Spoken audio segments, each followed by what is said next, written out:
যখন একটি প্রোডাক্ট বা সার্ভিসের প্রাইসিং বা দাম নির্ধারণ করার কথা হয়, মেজরিটি বিজনেস ওনার্সরা বা উদ্যোক্তারা প্রাইমারিলি তাদের কম্পিটিটর বা মার্কেট প্রাইস কি সেটার উপর ভিত্তি করে নিজের প্রাইসিং রেখে থাকেন।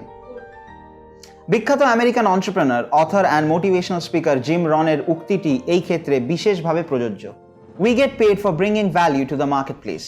সো কেন কিছু বিজনেস হাই প্রাইস রেখেও কাস্টমারদের কাছে বেশি প্রেফারেবল, কিন্তু সেই একই প্রোডাক্ট বা সার্ভিসের কম প্রাইস রেখেও অন্যান্য বিজনেস কাস্টমার আনতে স্ট্রাগল করছে? চলুন একটু দেখে নেওয়া যাক।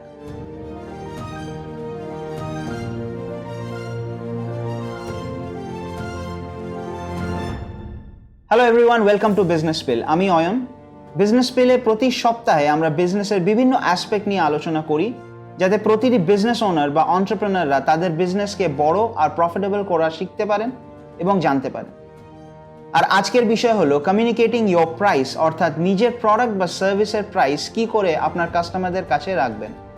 যখন আমরা আমাদের প্রোডাক্ট বা সার্ভিসের প্রাইস কমিউনিকেট করি, মেজরিটি ক্ষেত্রে আমাদের মধ্যে যে প্রধান চিন্তাটা কাজ করে সেটা হলো, যদি বেশি প্রাইস বলে ফেলি তাহলে কাস্টমারটা হাতছাড়া হয়ে যাবে।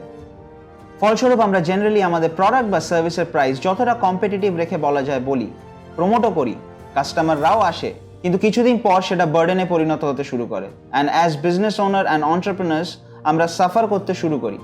আর কাস্টমাররাও স্যাটিসফাইড হয় না অধিকাংশ ক্ষেত্রে, কোনো অন্য অফার পেলেই তারা সুইচ করে যায়। কেন আমরা এরকম করে থাকি?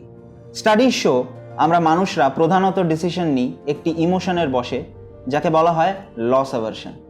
অর্থাৎ আমরা ডিসিশন নিই প্রাথমিক ক্ষতিটাকে এড়াতে, আর এটা চলে আসছে সেই আদিম যুগ থেকে, সেই গুহা মানবের সময় থেকে।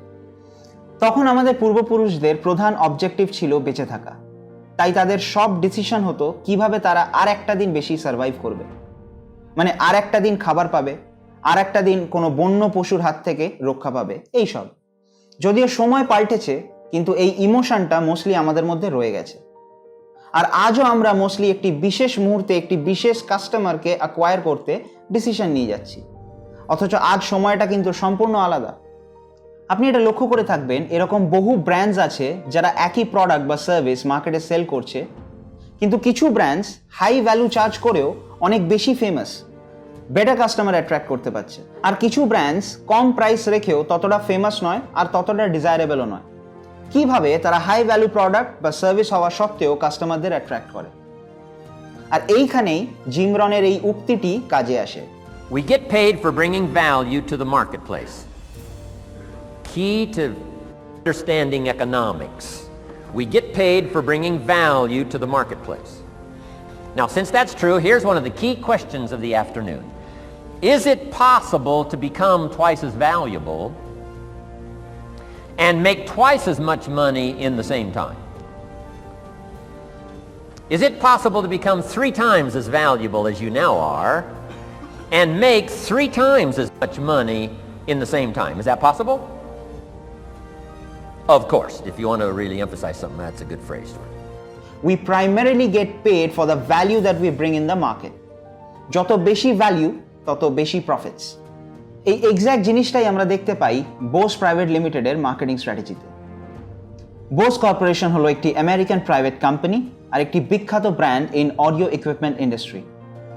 আপনারা যারা হাই কোয়ালিটি সাউন্ড বা অডিও ভালোবাসেন, বোসের নাম সকলেই শুনে থাকবেন। Founded by doctor Amar Gopal Bose in the year 1964, Bose corporation হলো প্রথম কোম্পানি যা কমার্শিয়াল নয়েজ ক্যান্সেলিং হেডফোনস আর গাড়ির জন্য অডিও সিস্টেম তৈরি করে। আর তারই জন্য আজও বোস অডিও ইকুইপমেন্ট মার্কেট এক অর্থে ডমিনেট করে যাচ্ছে। ডক্টর অমর বোস একজন ইলেকট্রিক্যাল অ্যান্ড সাউন্ড ইঞ্জিনিয়ার ছিলেন এবং 45 ইয়ার্স ম্যাসাচুসেটস ইনস্টিটিউট অফ টেকনোলজিতে অধ্যাপনা করেছিলেন। বোসের মেন মেসেজ হলো better sound through better research. এই হাই টেক হাই কোয়ালিটি সাউন্ডের পিছনে আছে প্রায় অর্ধ শতকের রিসার্চ। কিন্তু যেহেতু বোস প্রোডাক্টস বেশ এক্সপেন্সিভ, তাই শুরুতে এই হাই এন্ড প্রোডাক্ট বিক্রি করাটা একটা চ্যালেঞ্জ ছিল তাদের কাছে। কিন্তু ধীরে ধীরে বোস তাদের হাই এন্ড প্রোডাক্ট হওয়া সত্ত্বেও মার্কেট ডমিনেট করতে শুরু করে। বোস তাদের কম্পিটিটরদের তুলনায় অনেক কম অ্যাডভার্টাইজমেন্ট করে। তারা তাদের মেজরিটি ইনভেস্টমেন্ট রিসার্চ অ্যান্ড ডেভেলপমেন্টের উপরেই করে থাকে, আর সেটাই তারা প্রমোট করে এবং তাদের কাস্টমারদের দেখায়। বোস বিশ্বাস করে কাস্টমার সেগমেন্ট টার্গেটিং, এবং তাদের উদ্ভাবনী এবং টিপিক্যাল প্রোডাক্ট দ্বারা তাদের অডিয়েন্সদের অ্যাটেনশন ধরে রাখতে। তাদের টার্গেট মার্কেট হলো মোস্টলি মিলেনিয়ালস, মানে 21st সেঞ্চুরির ইয়াং অ্যাডাল্টরা, যারা হাই কোয়ালিটি সাউন্ড আর মিউজিক এনজয় করে, যারা মাস্টারি এবং সুপিরিয়র কোয়ালিটিকে সব থেকে বেশি ভ্যালু দেয়। আপনি যদি বোসের কোনো অ্যাডভার্টাইজমেন্ট দেখে থাকেন, একটু লক্ষ্য করবেন তারা এই ভ্যালু আর এই ইমোশনটাই প্রমোট করে।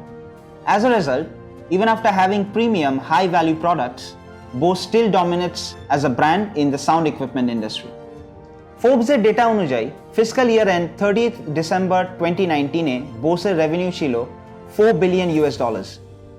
সুনির্দিষ্ট customer targeting, mastery, superior quality আর প্রিমিয়াম সাউন্ড ইউজ করে বোস নিজের হাই ভ্যালু প্রমোট করে।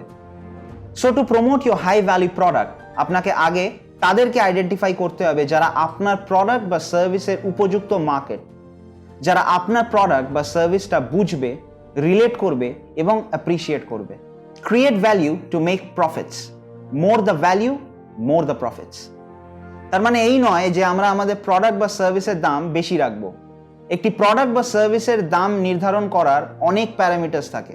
আপনি যদি সে ব্যাপারে জানতে চান তাহলে কমেন্টে জানান, আমরা যত তাড়াতাড়ি সম্ভব এর উপর একটি ভিডিও বানাবো।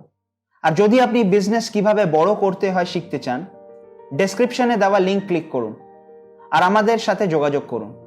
আমাদের এক্সপার্টসরা এন্টারপ্রেনার্স আর বিজনেস ওনার্সদের ট্রেন এবং কোচ করেন on how to run a profitable and scalable business. আর আপনি যদি এই চ্যানেলে প্রথমবার এসে থাকেন আর এই বিজনেস এডুকেশন হাবের সাথে কানেক্ট করতে চান, সাবস্ক্রাইব করুন এই চ্যানেলকে, লাইক আর শেয়ার করুন যাতে আপনাদের মতন আরও ব্যবসায়ী বন্ধুরা এই চ্যানেলের সাথে জুড়তে পারে এবং শিখতে পারেন। বেল আইকনে ক্লিক করুন যাতে কোনো ভিডিও আপনি মিস না করেন। আবার দেখা হবে আগামী সপ্তাহে বিজনেসের একটি নতুন অ্যাসপেক্টের সাথে। নমস্কার।